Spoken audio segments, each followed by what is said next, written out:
స్వేచ్ఛనిచ్చిందండి. మ్యూట్లో ఉండకూడదు, వోకల్గా వినపడుతుంది కదా, బ్రహ్మాండంగా వినపడుతుంది. సో ఇలాంటి పరిస్థితుల్లో ఇప్పుడు హొసబలే గారు, ఆర్ఎస్ఎస్ ప్రధాన కార్యదర్శిగా ఉన్న హొసబలే గారు చాలా క్లియర్గా ఆయన మాట్లాడారు నిన్న. ఎమర్జెన్సీ రోజుల్లో తీసుకొచ్చిన దీన్ని తీసేయాలి, తొలగించాలి ఆ 2 పదాలని అనేది. సో దీని మీద మీ విశ్లేషణ ఏంటి, ఫస్ట్ చెప్తారా? ఫస్ట్ ఏంటంటే మీరు చెప్పిందంతా విన్నా, ఈవేళ దేశం అంతా ఇదే మాట్లాడుతున్నారు, మనకు తెలుసు. మీరు అడగవలసింది ఏంటంటే ఈ టైమింగ్ ఏంటి, హోసబెల్లి గారు లేకపోతే ఆర్ఎస్ఎస్ లో ఇంకోళ్ళు ఈ టైమింగ్ ఏమిటి? మీకు చాలా కొన్ని జ్ఞాపకం చేసేది కదా, మీరు అన్నీ చెప్పారు, ఆ పాయింట్స్ అన్ని నేను చెప్తాను. ఆర్టికల్ 14, ఆర్టికల్ 16 ఇవన్నీ నేను చెప్పగలను. అది కాదు, అవన్నీ చెప్పమంటే మీకు బోర్ వచ్చే వరకు చెప్తాను, అది చెప్పాను. ఇది టైమింగ్ ఏంటి? 2015లో నరేంద్ర మోడీ కొంచెం గాలి బాగున్నది ప్రధానమంత్రి అనగానే ఆర్ఎస్ రిజర్వేషన్స్ గురించి ఆలోచించాలని బీహార్ ఎలక్షన్ పోయిందా లేదా బీజేపీకి? ఈ టైమింగ్ ఏంటి? నాకు ఎవరైనా చెప్తే నాకు చాలా గౌరవం, పర్సనల్ రెస్పెక్ట్. నరేంద్ర మోడీ గారు ఆయన నుంచి వచ్చేది నాకేం లేదు, పార్టీ నుంచి తీసుకున్నది లేదు, ఇచ్చేది లేదు. పర్లేదు, ఏదో వస్తుందని కాదుగా మాట్లాడేది. మీ అభిప్రాయం మీరు చెప్పండి, నో ఇష్యూ సార్. మీ విశ్లేషణ ఏంటంటే ఇది టైమింగ్ నరేంద్ర మోడీ మీద ఇంపాక్ట్. ఇప్పుడు దీని గురించి మాట్లాడే అవసరం ఏమున్నది?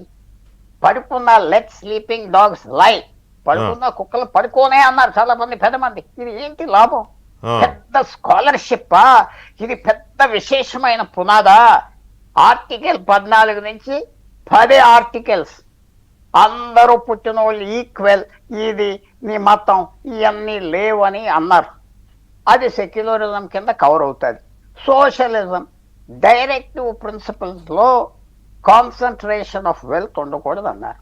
డబ్బు పోగు చేసుకోవటానికి ఒకే ఇండస్ట్రియలిస్ట్ దగ్గర 1000 కోట్లు ఉండకూడదని డైరెక్టివ్ ప్రిన్సిపల్స్ లో ఉన్నది కాన్స్టిట్యూషన్.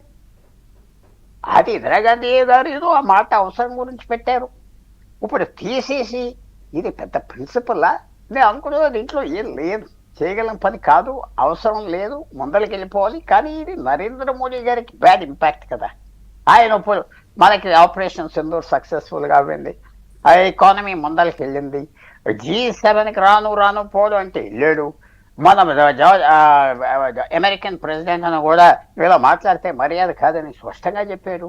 గాలి బాగున్నది, సో ఆయన తగ్గించడానికి అనుకుంటున్నాను, ఇంకేం పెద్ద అవసరం లేదు. అంటే మీ ఒపీనియన్ కరెక్టే కావచ్చు మీ సైడ్ నుంచి, బట్ ఇది ఫస్ట్ టైం కాదు కదా. మోహన్ జీ భాగవత్ గారు ఇంతకుముందు అన్నారు చాలా సందర్భాల్లో. ఇది జరిగిన దగ్గర నుంచి ఇప్పటికి కొన్ని 100 సార్లు వచ్చి ఉంటుంది ఈ argument. Not only RSS, so many Indians లేకపోతే మెజారిటీ ప్రజల తరపున ఉన్న చాలా మంది అడిగారు. మీలాంటి వాళ్ళు కూడా చాలా మంది అడిగారు, మీరు కాకపోయినా. కరెక్ట్, కానీ మన మీద ఇంపాక్ట్ లేదు కదా, మీ మీద లేదు, నా మీద లేదు కదా. దీనికి జవాబు ఎవరు చెప్పాలి? ఇంపాక్ట్ లేని పదాన్ని చేర్చడం ఎందుకు అసలు? ఇది ఇంకా చాలా లోతుగా మాట్లాడుకోవాలి మనం. అప్పుడప్పుడు సార్ ఇప్పుడు ఇంపాక్ట్ లేదని మీరు అన్నారు అంటే నేను జస్ట్ మీకంటే చాలా జూనియర్ని కాబట్టి అవగాహన కోసమే అడుగుతున్నా. లేదు sir, seriously, I'm sorry, seriously. ఇప్పుడు ఎవరి మీద ఇంపాక్ట్ లేని, ఎవరికి కష్టం లేని, ఎవరికి నష్టం లేని, ఎవరికి లాభం లేని, ఫర్ దట్ మ్యాటర్ మీరు అన్న దీంట్లో అలాంటి దాన్ని తీసుకొచ్చి బలవంతంగా చీకట్లో కూర్చుని రుద్దడం ఎందుకు మరి? అది పాస్ట్. మీరు ప్రతి చోట ఎముకల కోసం ఎత్తుకొద్దన్నారు, అది పాస్ట్ అయిపోయింది. చరిత్ర అదేదో సినిమాలో చెప్పినట్టు చరిత్ర చింపేస్తే చిరిగిపోదు సార్, పాస్ట్ అని మనం తోసేయలేం కదా. అది మనం జ్ఞాపకం పెట్టుకుందాం, మన మైండ్ లో ఉంటుంది. లేకపోతే ఎవరో అంటారు పెద్దవాడి పొలారో ఎమర్జెన్సీగా తప్పలేదని, అదే చాలా తప్పు అవ్వింది, చాలా గౌరవం అవ్వింది, చాలా జ్ఞాపకం పెట్టుకుందాం, నేర్చుకుందాం. వివాదాలు వద్దు మన దేశంలో, మెల్లిగా ముందరికి వెళ్ళాలి, చాలా అవసరం ఉన్నది. ఇది ఒక్కో ఇష్యూ ఒకటి.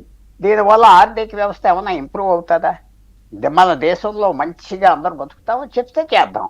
దీనివల్ల ఏంటి వచ్చేది? ఈవేళ ఒక్కోసారి ఇలాంటి వాటికి వెళ్ళి ఇదేదో పెద్ద విషయంగా లేపిస్తే ఏంటిది?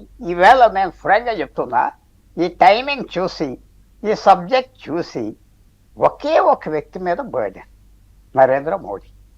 ఆయన ఇప్పుడు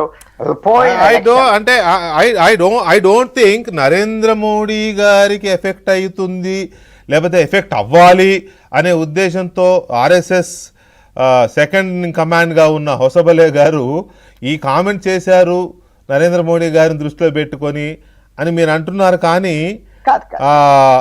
మొత్తం అలాగట్లా అది మనకి ఈ అవసరం ఏంటంటే ఎన్నో ఉన్నాయి, చేయాలి చేసేయాలి, చీకట్లో పెట్టింది ఇందిరాగాంధీ, ఆమె తీసేయాలి తీసేయాలి, అన్నీ కరెక్టే, నేను కాదట్లేదు. నాకు ఇమీడియట్గా అనిపించింది ఏంటంటే అవుట్ ఆఫ్ ద బ్లూ ఎక్కడి నుంచి వచ్చింది ఈ డిబేట్ అంటే ఎమర్జెన్సీ జ్ఞాపకం వచ్చి చేస్తున్నారా, ఓకే.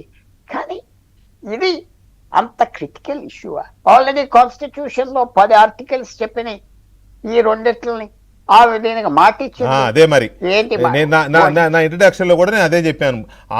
10 ఆర్టికల్స్ రాజ్య కాన్స్టిట్యూషన్ లో చెప్పినప్పుడు ఈ పదాలను తీసుకొచ్చి